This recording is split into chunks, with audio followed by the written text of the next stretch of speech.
बिस्मिल्लाहिर्रहमानिर्रहीम। अस्सलाम वालेकुम dear students, first year biology की पेरेंट स्कीम तब्दील हो चुकी है और कुछ चेंजेस की गई हैं, कुछ अमेंडमेंट की गई हैं जो मैं इस वीडियो में आपके साथ शेयर करूंगा।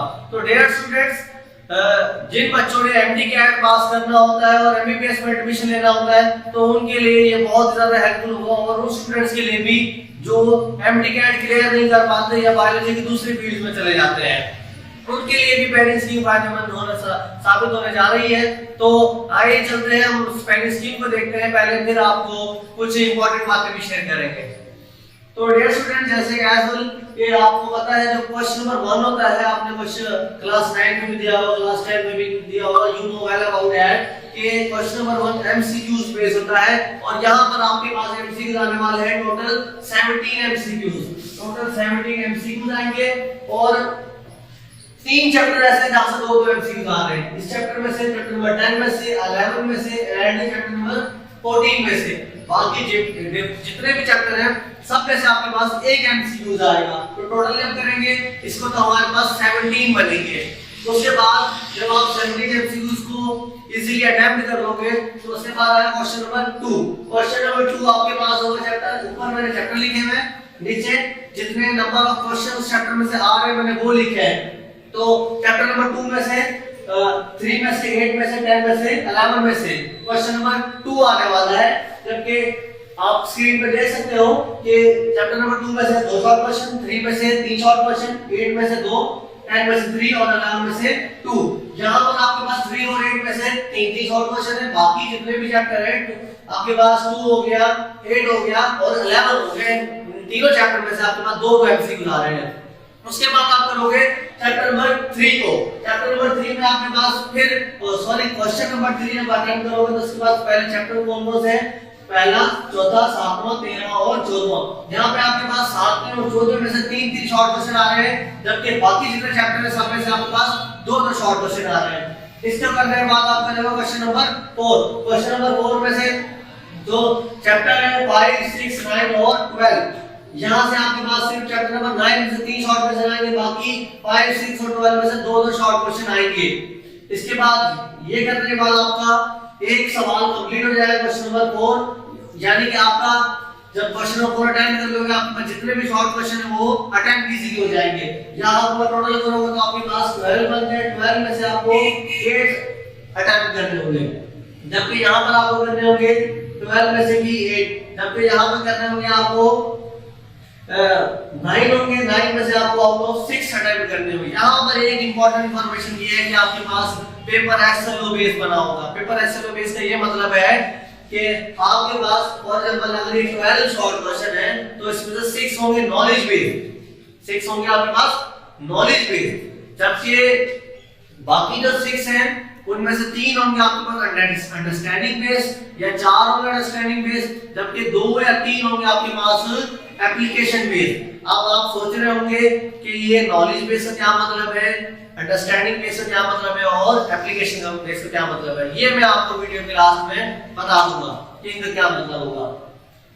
चलिए हम देखते हैं क्वेश्चन नंबर 5 को, 6 को और 7 को। क्वेश्चन नंबर 5 आपका आने वाला है चैप्टर नंबर 1 में से और 13 में से।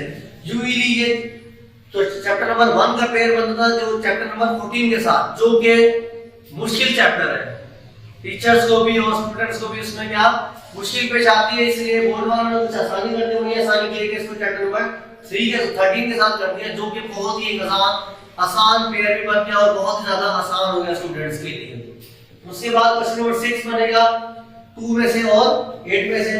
क्वेश्चन नंबर 7 आपके पास 4 और 12 में से, जबकि क्वेश्चन नंबर 8 बनेगा आपके पास 5 में से और 14 में से। ये थोड़ा सा मुश्किल पेयर कर दिया है, जबकि क्वेश्चन नंबर 9 बनेगा आपके पास 6 और 11 में से। ये पेयर बहुत ज्यादा आसान है बच्चों। जो क्वेश्चन चैप्टर नंबर 11 है बहुत ज्यादा कंसेप्चुअल होता है, और जिसको कंसेप्ट क्लियर होते हैं वो ये पेपर उसके लिए बहुत ज्यादा, या ये पेयर उसके लिए बहुत ज्यादा आसान है। जबकि इधर से भी आप ये पेयर कर सकते हैं, दूसरा भी पेयर कर सकते हैं, चौथा भी और ये भी। आप ये 4 अच्छे से कर लें, बाकी इसको आप लोग शॉर्ट क्वेश्चंस के लिए कर लें इसको, तो इस तरह से आपके लिए आसान हो जाएगा। क्योंकि आपको इन 5 में से 3 करने होते हैं, 5 में से आपको लॉन्ग में 3 अटेम्प्ट करने होते हैं और हर एक लॉन्ग क्वेश्चन आपके पास 8 मार्क्स का होता है। तो टोटल जब 8 को मल्टीप्लाई करेंगे 3 के साथ तो हमारे पास बनेंगे बेटा ये 24 लॉन्ग क्वेश्चन के हमारे पास कितने बनेंगे 24 मार्क्स। जबकि शॉर्ट में अगर कैलकुलेट करें तो यहाँ से हमारे पास कितने 16 मार्क्स हो गए, यहाँ से भी 16 हो गए और यहाँ से आ रहे 12 16 उसमें ऐड करें हमारे पास बनेगा 32 में जब हम 12 को ऐड करेंगे तो हमारे पास बनेगा बेटा 44।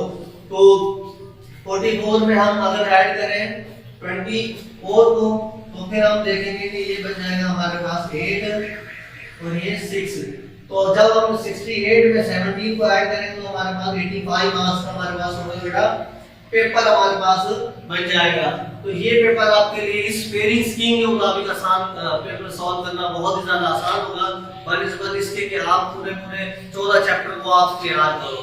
तो इस तरह से ये आसानियां पैदा कर देगा बोर्ड वाला भी और हम भी कोशिश करते हैं स्टूडेंट्स को कंसेप्चुअल पढ़ाया। मैं अपनी उस बात की तरफ आता हूँ कि जो मैंने आपको बताया था एसएलओ बेस का मतलब बेटा ये है स्टूडेंट लर्निंग आउटकम।